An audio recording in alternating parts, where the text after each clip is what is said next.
Hello नमस्कार दोस्तों, most welcome आपका हमारे YouTube channel study in mobile में। दोस्तों आज इस वीडियो में हम बात करेंगे यूजीसी नेट यानी विजुअल आर्ट जो सब्जेक्ट है उसका नेट का पेपर।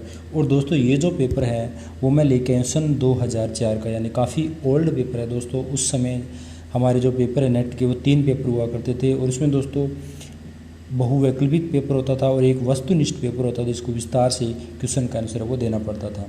तो उसमें 3 पेपर होते थे। पहला पेपर कॉमन था, दूसरा और तीसरा जो पेपर थे दोस्तों सेकंड और थर्ड वो हमारे सब्जेक्ट से रिलेटेड होते थे। तो ये दोस्तों दिसंबर 2004 में जो सेकंड पेपर है वो पेपर दोस्तों ये पेपर ऑब्जेक्टिव टाइप है और थर्ड पेपर है वो दोस्तों वस्तुनिष्ठ होता था। उसमें क्वेश्चनों के विस्तार से वो आंसर देने पड़ते थे। तो दोस्तों इसमें 50 क्वेश्चन आए हुए हैं और हम जो ओल्ड पेपर सोल्व करते हैं उसका हमें बेनिफिट क्या होता है दोस्तों। ओल्ड पेपर जो सोल्व करते हैं उसका बेनिफिट ये होता है, यानी कि इस पेपर में जो क्वेश्चन आए हुए हैं ना तो उसमें से 3, 4, 5 क्वेश्चन कई बार ऐसे होते हैं जो हर बार एग्जाम में रिपीट हो जाते हैं। यानी 2004 का जो आपको एक क्वेश्चन ज़रूर ऐसा मिलेगा इस पेपर में जो 2019 के पेपर में आया हुआ मिलेगा, आपको देख लेना। ये पेपर सोल्व करने के बाद आपको पता चल जाएगा, यानी रिपीट होते हैं दोस्तों। तो चलिए ये पेपर सोल्व करते हैं। आशा करता हूँ वीडियो आपको पसंद आएगा। इसमें 50 क्वेश्चन है, वो कोई भी एग्जाम दे रहे हो कंपटीशन के लिए तो सबसे ड्राइंग के क्वेश्चन आपको पता ही है, चित्रकला के क्वेश्चन काफ़ी महत्वपूर्ण होते हैं। तो ये वीडियो लास्ट तक पूरा देखिए और वीडियो को लाइक करें दोस्तों, कमेंट करें, शेयर करें और इस चैनल को सब्सक्राइब कर लें। अपने दोस्तों के साथ भी ये वीडियो है जो नेट का तैयारी कर रहा है उसे शेयर कर दें। तो चलिए शुरू करते हैं। पहला क्वेश्चन देखिए आप इसमें कि 8 जून 2004 को सूर्य और पृथ्वी के बीच कौन सा तारा घूमा था। यानी दोस्तों ये 2004 का पेपर तो उसमें करंट के पेपर यानी कुछ करंट के क्वेश्चन भी आप पूछे जा सकते हैं। ये आपको पता ही है, कोई भी कंपटीशन एग्जाम होता है दोस्तों कुछ करंट के क्वेश्चन भी पूछ सकते हैं। तो ये दोस्तों रिपीटेशन में नहीं आएगा क्योंकि ये काफ़ी कोल्ड जो अभी करंट का क्वेश्चन पूछ सकता है। तो ये दोस्तों जो घटना है ये काफ़ी बार हो चुकी थी, इससे पहले भी 2004 से पहले भी बहुत बार हो चुकी है। उसके बाद 2012 के अंदर भी ये घटना हुई है दोस्तों और इसे कहते हैं पारगमन घटना कहलाती है। ये जब पृथ्वी और सूर्य के बीच में कोई चंद्रमा के अलावा अगर चंद्रमा बीच में आ जाता है तो वो हो जाता है चंद्र ग्रहण या सूर्य ग्रहण जो होती है वो प्रक्रिया होती है। और इसके बीच में कोई भी ग्रह आ जाता है ना, चंद्रमा के अलावा कोई भी अन्य ग्रह आ जाता है तो उसे कहते हैं पारगमन। तो ये दोस्तों 2004 को पारगमन हुआ था। तो उसमें क्या है कि पृथ्वी और सूर्य के बीच में शुक्र ग्रह आ गया था। कौन सा ग्रह? शुक्र ग्रह आ गया था। तो यानी डी ऑप्शन है वो राइट आंसर हो जाएगा। दूसरा क्वेश्चन देखिए, बहुत ही अच्छा क्वेश्चन है कि संस्कृत के किस ग्रंथ में चित्र को श्रेष्ठतम माना। यानी संस्कृत का कौन सा ग्रंथ है जिसमें चित्र यानी चित्रकला कह सकते हैं या चित्र को सर्वश्रेष्ठ माना गया है। तो दोस्तों ये विष्णु धर्मोत्तर पुराण जो मार्कंडेय मुनि के द्वारा लिखा गया है। कौन सा? विष्णु धर्मोत्तर पुराण, उसके अंदर चित्रकला को सर्वश्रेष्ठ माना है। तो इसका ए ऑप्शन है वो राइट आंसर हो जाएगा।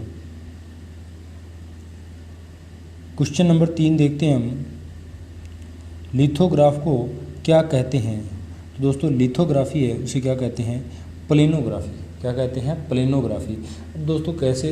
प्लेनोग्राफी यानी समतल सतह पर मुद्रण। देखिए दोस्तों मुद्रण की जो विधियां हैं वो 3 प्रकार की होती है। कितने प्रकार की होती है? 3 प्रकार की होती है। तो मैं आपको चलिए समझा ही देता हूँ थोड़ा सा इसके बारे में। पहली प्रकार की कौन होती है? रिलीफ बोलते हैं, जो कौन सी होती है? उभरी सतह होती है। कौन सी होती है? रिलीफ बोल सकते हैं इंग्लिश में उसे, या उभरी सतह पर। और दूसरी होती है अंदर की सतह। क्या? अंदर की सतह से प्रिंट लेना, वो क्या होता है? इंटोगेलियो। वो कौन सी होती है? इंटोगेलियो ये होती है रिलीफ। और एक होती है समतल सतह। तीसरी कौन सी होती है? समतल। ये इसे बोल सकते हैं प्लेनोग्राफी, यानी जिसके अंदर ये जो लिथोग्राफी होती है। लिथोग्राफी यानी दोस्तों जो लिथो होता है पत्थर होता है, पत्थर के ऊपर जो ग्राफ हमारा फ्रंट बनाते हैं वो उसे कहते हैं लिथोग्राफी। यानी समतल पत्थर का प्रयोग किया जाता है इसमें, तो उसे लिथोग्राफी कहते हैं दोस्तों। तो यहाँ पे ए ऑप्शन तीसरा नंबर क्वेश्चन है, इसका ए ऑप्शन है वो राइट आंसर हो जाएगा। चौथा क्वेश्चन देखिए, इनमें से कौन एक्शन पेंटर नहीं है। सॉरी दोस्तों, एक्शन पेंटर है ऐसा पूछा। क्या पूछा है? इनमें से एक्शन पेंटर कौन है। तो दोस्तों जैक्सन जो पोलाक है ये एक्शन पेंटर के रूप में जाने जाते हैं। दोस्तों जैक्सन पोलाक ये अमेरिकन पेंटर थे। क्या? अमेरिकन थे। 1912 में इनका जन्म हुआ है। अमेरिका के प्रसिद्ध पेंटर थे, एक्शन पेंटर थे दोस्तों। कौन? John Pollock. 5 नंबर क्वेश्चन देखिए, किस भारतीय चित्रकार को लोक शैली अपनाई। यानी किस भारतीय कलाकार ने लोक शैली को अपनाया था। तो दोस्तों यामिनी राय है, इन्होंने लोक शैली को बनाया था, यानी बंगाल की जो लोक कला है उसको अपने कार्य के अंदर अपनाया था, उससे प्रभावित हुए थे। कौन? यामिनी राय। अगला क्वेश्चन देखिए, अवध के नवाबों के चित्र किसने बनाए थे? दोस्तों अवध के जो नवाब है उनके चित्र टेली कैटिल के द्वारा बनाए गए हैं। ये अंग्रेजी चित्रकार था दोस्तों, कौन? टेली कैटिल, इसके द्वारा अवध के नवाबों के वो चित्र बनाए गए थे। तो चलिए 7 नंबर क्वेश्चन देखते हैं, इनमें से सही जोड़ा बताना है दोस्तों आपको। देखिए बीकानेर पश्चिम बंगाल, तो दोस्तों ये सही जोड़ा नहीं है, क्योंकि पश्चिम बंगाल एक अलग स्टेट है दोस्तों, और बीकानेर है वो एक ज़िला है जो राजस्थान स्टेट के अंतर्गत आता है, तो ये बिल्कुल भी सही नहीं है। अगला देखिए गोलकुंडा, और ये उड़ीसा, दोस्तों ये उड़ीसा राज्य में गोलकुंडा, बिल्कुल भी ये सही नहीं है। गोलकुंडा, बीदर, बिरार, ये सभी क्या है दोस्तों? पहाड़ी शैली की उपशैलियाँ हैं। अब देखिए आमेर, ये दोस्तों आमेर बोल सकते हैं जयपुर के अंदर ये इलाका है, यानी राजस्थान के ज़िले में अंदर आता है, तो ये मध्य प्रदेश में नहीं, ये भी बिल्कुल सही नहीं है। अब देखिए बी ऑप्शन है वो हमारा बिल्कुल सही है दोस्तों। गुलेर क्या है? पहाड़ी शैली की उपशैली है। क्या है? गुलेर, यानी बसोली, चंबा, गुलेर, कांगड़ा, नूरपुर, ये सभी क्या है? पहाड़ी शैलियों की उपशैली है। और दोस्तों ये गोलकुंडा है, ये किसकी है? दक्षिण शैली की उपशैली है। जिसकी दक्षिण शैली की उपशैली कौन सी है? अहमदनगर, बीजापुर, गोलकुंडा, ये दक्षिण शैली की उपशैलियाँ हैं।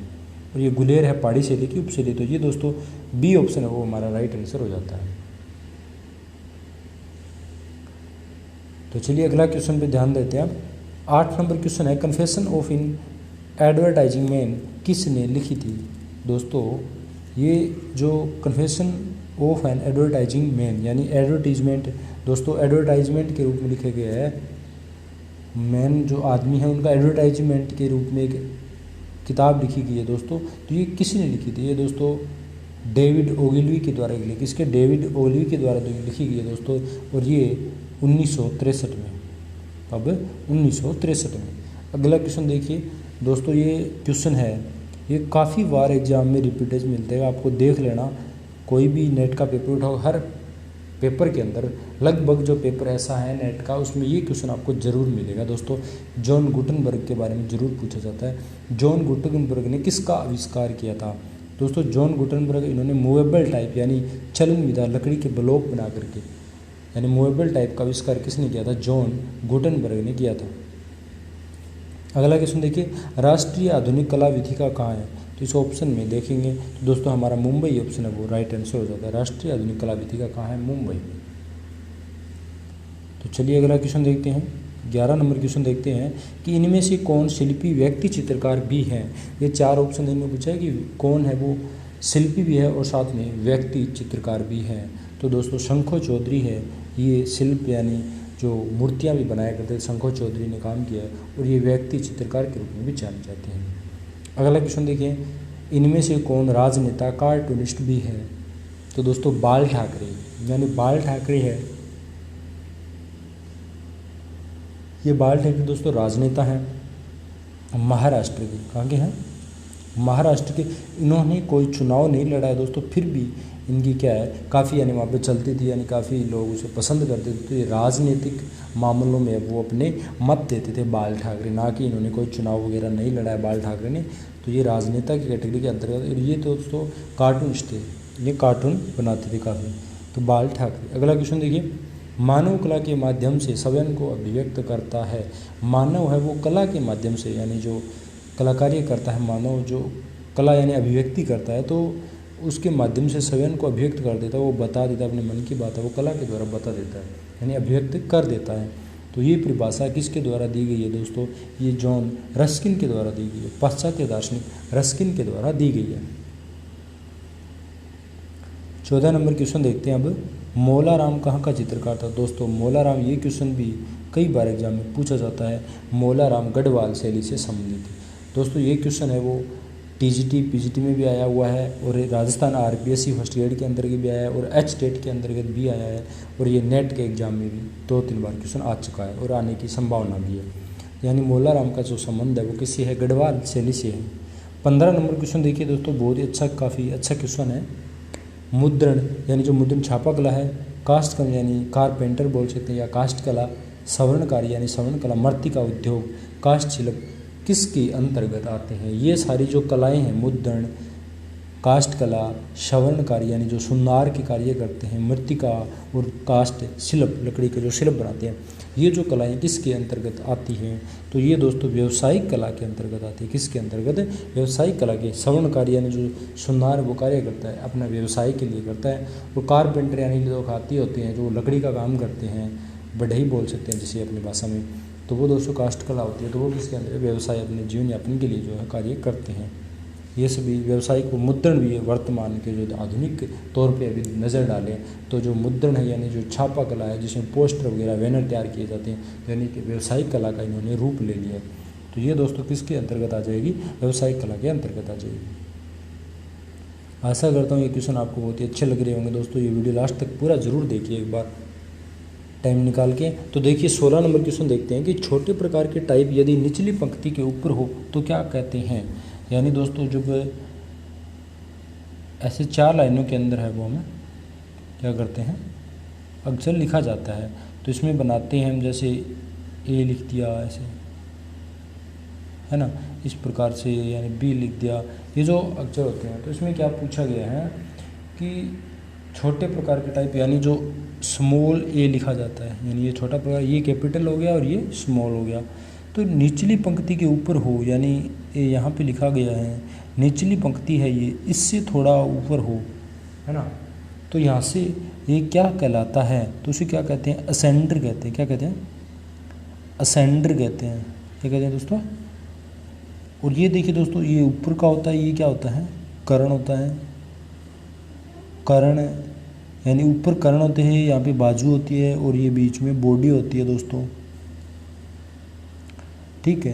तो उसे क्या कहेंगे? असेंडर कहते हैं। तो यहाँ पे डी ऑप्शन है वो राइट आंसर हो जाएगा। अगला क्वेश्चन देखिए, इनमें प्राचीनतम कला संस्था कौन है? इनमें से प्राचीनतम जो कला संस्था पूछिए दोस्तों वो कौन सी है? यानी मद्रास। सबसे पहले मद्रास में कला विद्यालय खोला गया था। कब? 1850 में, 1850 में दोस्तों मद्रास कला विद्यालय की स्थापना हुई थी। तो 17 नंबर क्वेश्चन का है वो सी ऑप्शन हमारा बिल्कुल राइट हो जाएगा। चलिए क्वेश्चन नंबर 18 देखते हैं।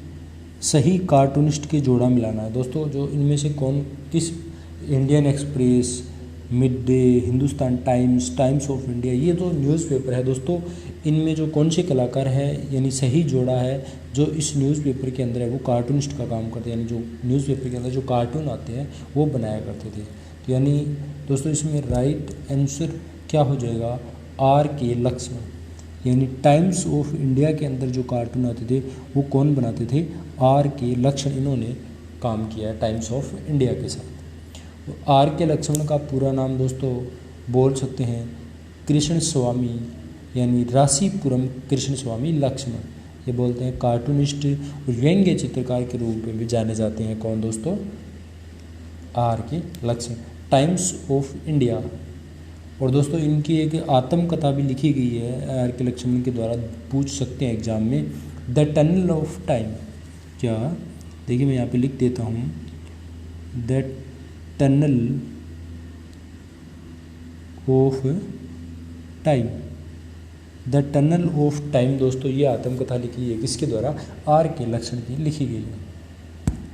तो चलिए अगला क्वेश्चन देखते हैं। मथुरा शिल्प की कलाकृतियाँ प्राय किससे बनी है? यानी मथुरा शैली के अंदर जो शिल्पाकृतियाँ जो मूर्तियाँ बनी है वो किससे बनी है? लाल बलुआ पत्थर से बनी हुई है। अगला क्वेश्चन देखिए, ट्रिम्स ऑफ लेबर किसकी कृति है? श्रमिक दोस्तों जो मजदूर ये जो करती है ट्रिम्स ऑफ लेबर, ये किसके द्वारा बनाई गई है? डीपी राय चौधरी के द्वारा बनाई गई है। किसके द्वारा?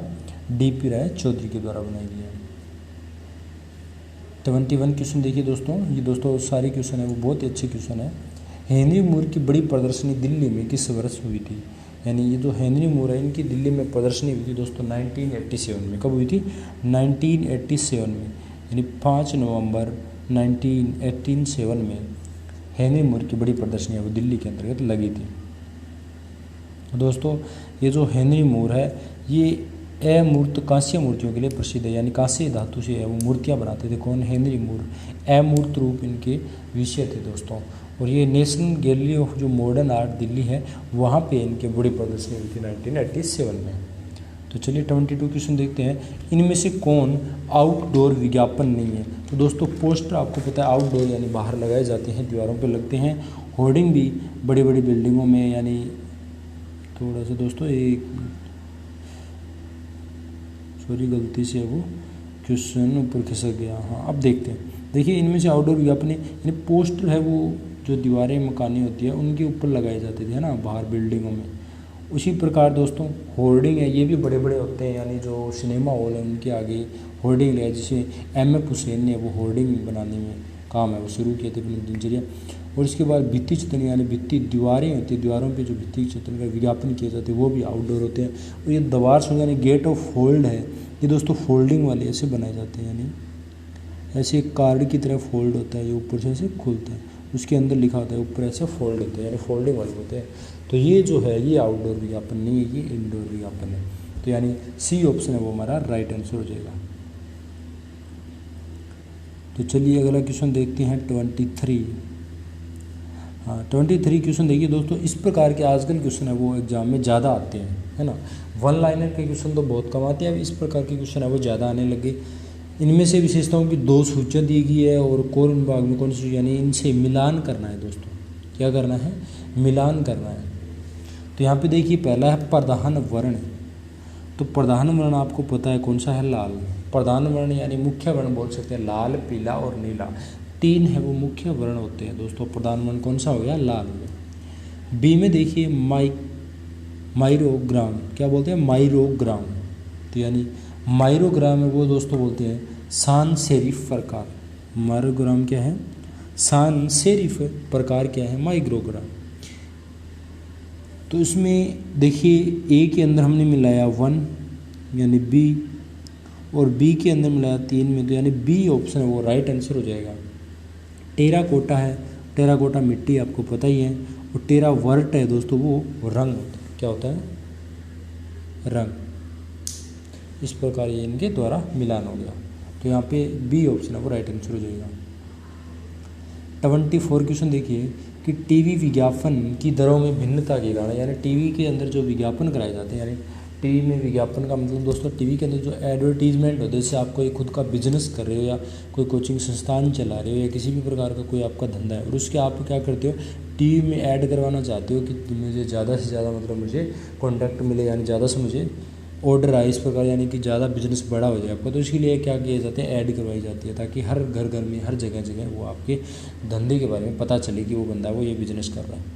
तो उसके दरों में यानी उसके जो रेट है, यानी उसके प्राइस हैं किस प्रकार, जैसे आपके ऐड से ले रहे हैं 20,000 रुपये ले रहे हैं ऐड का, तो वो फिक्स किस प्रकार अलग अलग होते हैं। किसी से 20,000 ले रहा है आपसे, वही ऐड बंदा कोई और करा रहा है उसी चीज़ की, तो उससे ले रहे हैं 25,000, किसी और करा रहा है उससे ले रहे हैं 50,000। तो ये भिन्नता क्यों होती है? ये देखिए समय विशेष पर प्रसारण, यानी समय विशेष का मतलब होता है दोस्तों सुबह के टाइम जैसे ऐड चलाती हैं, तो आप कहोगे मेरे पास मान लो कि वो बोले 50,000 रुपये लो, सारे दिन ऐड चलाए, आप बोले नहीं मेरे पास 20,000 रुपये दे रहा हूँ, तो वो क्या करेंगे 20,000 वो डिसाइड करेंगे टाइम आपकी दोपहर में चलानी है, सुबह चलानी है, या फिर नाइट को चलानी है, देर नाइट को, या फिर शाम को 9-10 बजे चलानी है। टाइम के हिसाब से समय विशेष पर, यानी आपको पता है टीवी एक तो देखिए सुबह सुबह लोग टीवी देखते हैं, और एक शाम को जो सोते टाइम सीरियल वगैरह महिलाएं ज़्यादा देखती हैं, यानी शाम के टाइम न्यूज़ देखते हैं लोग, ज़्यादा टीवी चलाते हैं।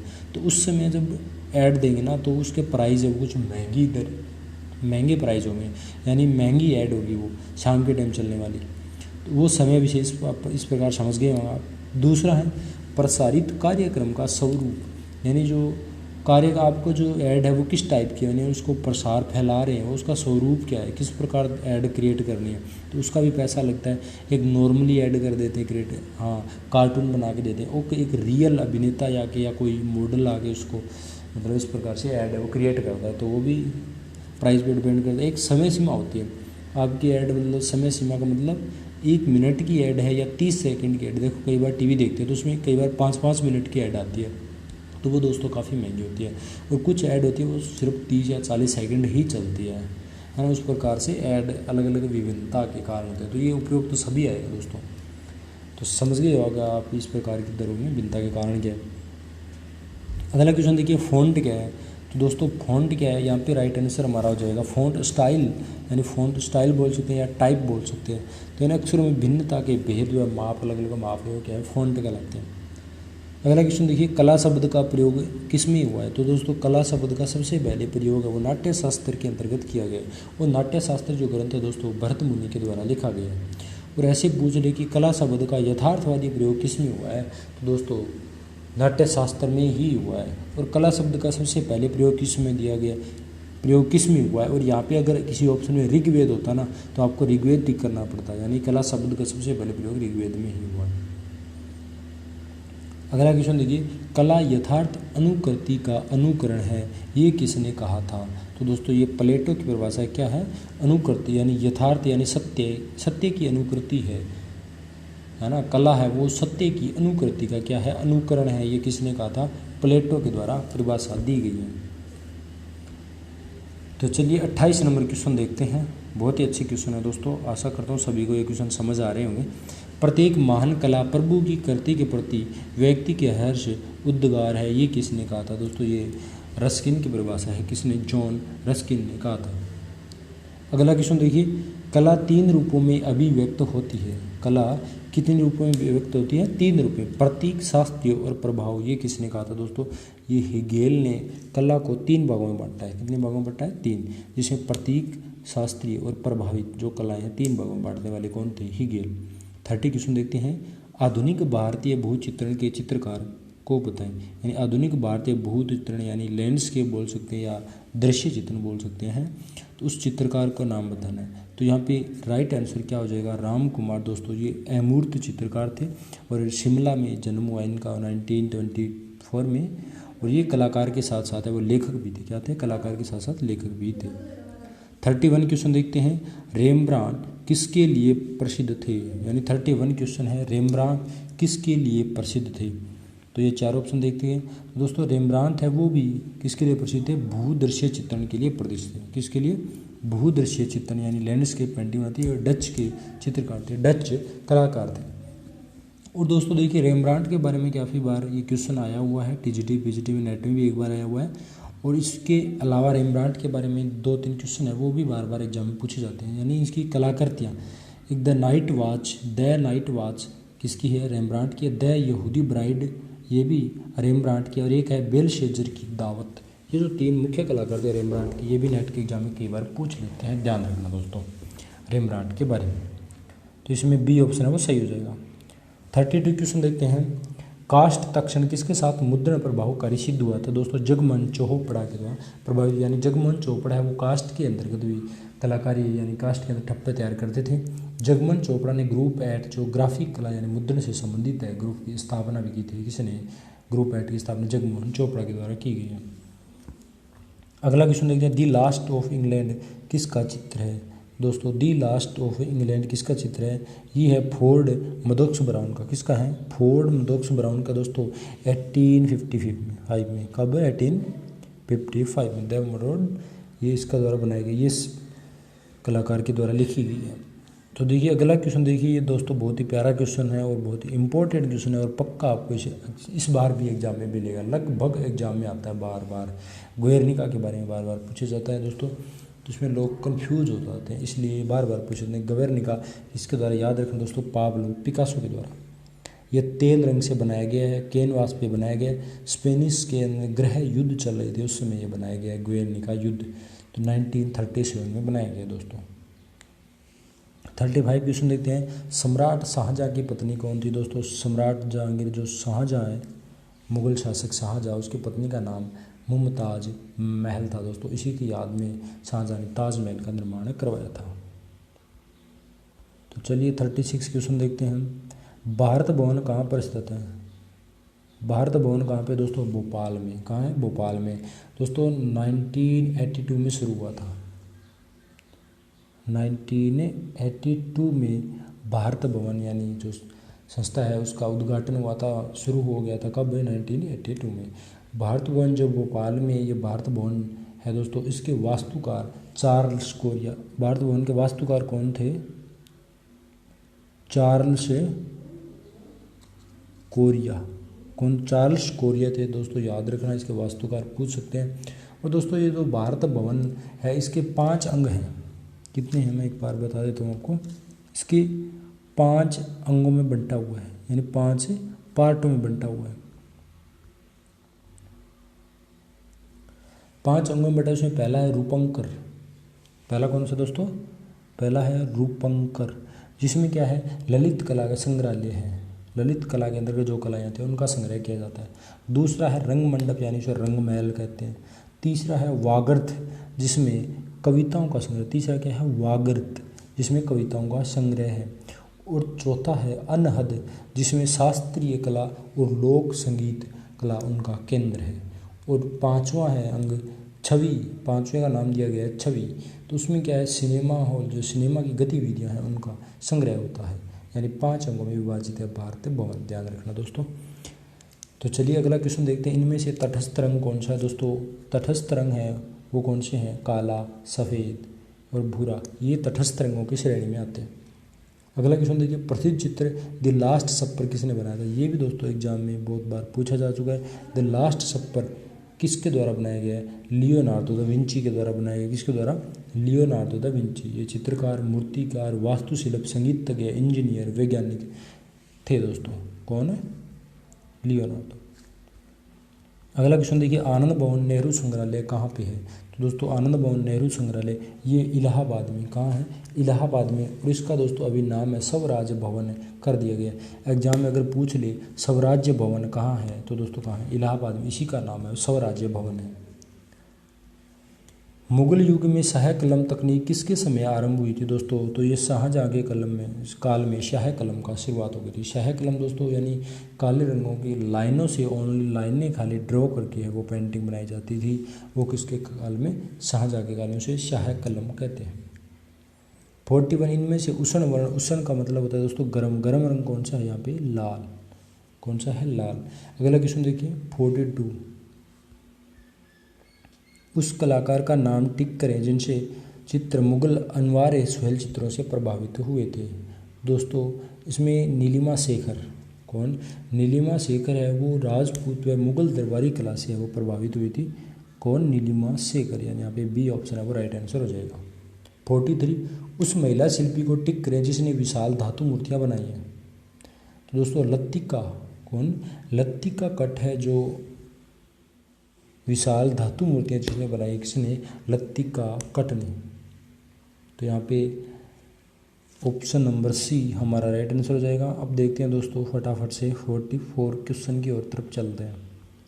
44 देखिए, ललित कला अकादमी नई दिल्ली के अध्यक्ष कौन है? अभी अगर एग्जाम में नेक्स्ट आगामी भर्ती में ये क्वेश्चन पूछे तो उत्तम पचारने। वर्तमान में 2000 अभी 19-20 में कौन है? उत्तम पचारने। और ये समय 2004 का, उस समय कौन थे? आर.बी. भास्कर। कौन थे दोस्तों? आर.बी. भास्कर थे उसमें। और इनकी अवधि है दोस्तों 3 साल की होती है। 45 क्वेश्चन, उस अभिनेता का नाम बताइए जिसने जे स्कूल ऑफ आर्ट मुंबई में अध्ययन किया था। तो यानी 45 इसका राइट आंसर क्या हो जाएगा दोस्तों? यानी कि ये क्वेश्चन ध्यान से देखिए दोस्तों, उस अभिनेता का नाम बताइए जिसने जे स्कूल ऑफ आर्ट मुंबई में अध्ययन किया था। तो दोस्तों अमोल पालेकर। कौन है? अमोल पालेकर, जिन्होंने जे स्कूल ऑफ आर्ट में अध्ययन किया था दोस्तों। और ये फिल्मी दुनिया से काफ़ी प्रेम करते थे, इस प्रकार इन्होंने अभिनेता बन गए, फिल्मी दुनिया में चले गए थे। और उन्हें कला चित्रकारी बनाने में भी शौक़ था, इसलिए उन्होंने वहाँ पे एडमिशन लिया था। और फिर वहाँ पे कुछ ही दिन ठहरे थे, तो वहाँ से है फिर वो हट करके किसी अलग स्कूल में पढ़ाई करने चले गए थे। उस कलाकार को टिक करें जो 100 साल से अधिक जिए है दोस्तों, यानी अधिक 100 साल से अधिक जीने वाले हैं, वो बीसी सान्याल हैं।